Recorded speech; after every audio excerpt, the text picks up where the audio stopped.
पिछली क्लास में हमने पीपीएम पढ़ा, उससे पहले हमने मोल पढ़ा। चलो मोल फ्रैक्शन पढ़ने से पहले थोड़ा मोल को और जान लेते हैं। बेसिकली अगर हम मोल की बात करें तो मोल का मतलब होता है weight divided by molecular wait. अगर मैं कहूं कि अगर मैं मोल की बात कर रहा हूं, एक मोल की बात करूं, तो इसका मतलब होता है कि उस मैं जो उस कंपाउंड की मोल की बात कर रहा हूं तो वो हो जाएगा weight of the compound divided by molecular weight, that is weight of the compound. Weight ऐसे ही मान लो बराबर क्या जाएगा मॉलिक्यूलर वेट, सेम मान लो, एनालॉजी कर लो। ठीक है, वेट की स्पेलिंग बहुत अच्छी होगी मेरी, ये वो वाला वेट हो गया इंतजार वाला, पर कोई बात नहीं। तो ये होता है कि उस कंपाउंड में नहीं कहूँ कि इस पेन का अगर मैं मोल निकालूं तो कहूँगा इस पेन का वेट बता टोटल इसके कितने भी मॉलिक्यूल सबका मॉलिक्यूलर वेट करूंगा तो मेरे उसका मोल मिल जाएगा। और बेसिकली एवोगैड्रो नंबर होता है, हमने पढ़ा था, नहीं पढ़ा तो इसे 6.02 10⁻23 एवोगैड्रो नंबर होता है वैसे एक मोल का मतलब। तो हम कहाँ पे थे, मोल। देखो मोल फ्रैक्शन को हम डिनोट करते हैं बेसिकली काई से। सो ये सिंबल एक्स की तरह होता है बट काई बोलते हैं इसको। तो काई होता है, जैसे मैं कहूँ कि काई ऑफ, एक सेकेंड, काई ऑफ ए कंपाउंड से सबसे पहले कंपाउंड से जरिए करते हैं। काई ऑफ ए कंपाउंड करूंगा तो सबसे पहले हो जाएगा कंपाउंड 1 करूंगा तो mole of compound 1 divided by mole of compound 1 ईटा जैसे कहते हैं इसे, और मोल ऑफ कंपाउंड 2।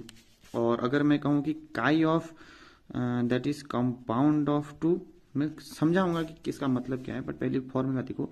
इसका मतलब हो जाएगा कि mole fraction of that is mole of compound, जिस कंपाउंड की बात करें वो सबसे पहले ऊपर जाएगा, दैट इज उस कंपाउंड का ओवरऑल में कितना फ्रैक्शन है, दैट इज ये हो जाएगा कंपाउंड 1 प्लस कंपाउंड 2।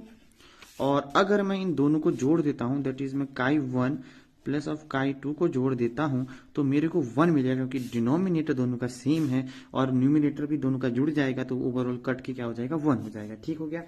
तो मतलब मेरे कहने का मतलब है कि देखो एन एस, सो NC1, इसको अगर मैं NC1 प्लस ऑफ NC2 कहूँ और प्लस यहाँ पर NC2 प्लस और NC1 प्लस ऑफ NC2 दोनों की दोनों सेम है तो ओवरऑल क्या हो जाएगा NC1 plus of NC2 divided by NC1 plus of NC2, cancel 1 हो गया। वो भी मैंने करता, मैंने तब डायरेक्ट लिख दिया। कितने भी मान लो, अगर मैं कहूँ कि सपोज काई ऑफ मैं सॉल्यूट की बात करूं, सॉल्यूशन में बाइनरी सॉल्यूशन होता है तो सॉल्यूट की बात करूं तो ये हो जाएगा mole fraction of solute divided by mole fraction of solute plus of solvent.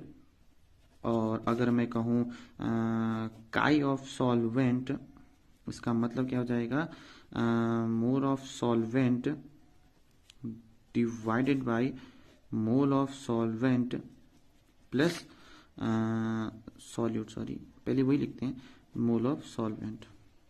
दोनों को जोड़ने, मतलब मेरे कहने का मतलब था कि अगर आप अब पूरा बेसिक्स फंडा समझाते हैं। देखो अगर मैं तुमसे कहूँ एग्जाम्पल लो, ये मेरे पास पेन है और दूसरी पेन, एक सेकेंड, हाँ देखो ये मेरे पास एक पेन है ब्लू और एक पेन ब्लैक। अब देखो मैं कहूँगा कि इस ब्लैक पेन का इन दोनों पेन में फ्रैक्शन क्या है तो तुम कहोगे कि जो ब्लैक पेन है उसका फ्रैक्शन उन दोनों पेन में कितना, वो ब्लैक पेन एक है और पेन मेरे पास कितनी है ब्लैक प्लस ब्लू। ठीक हो गया, यानी कि इस पेन का ओवरऑल कितना फ्रैक्शन, यानी कि एक कितना हिस्से में है, समझ रहे हो कितना पार्ट है इसका। फ्रैक्शन का मतलब तो वही होता है कि यानी कि ये पेन ये जो मेरी ब्लैक पेन है, इन दो पेनों को मैं, एक मेरी क्या है ब्लैक पेन है, यानी कि 1/2 इसकी वही प्रोबेबिलिटी।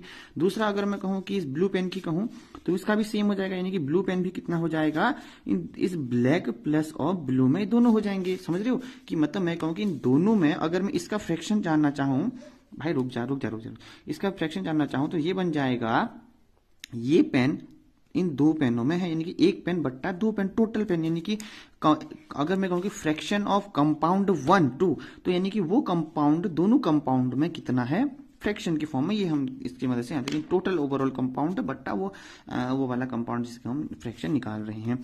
अगर मेरे पास एक और एग्जांपल समझो, ये देखो एक चीज, जैसे मैंने कहा XI कहूं एक कंपाउंड है और यहाँ पर नंबर ऑफ सपोज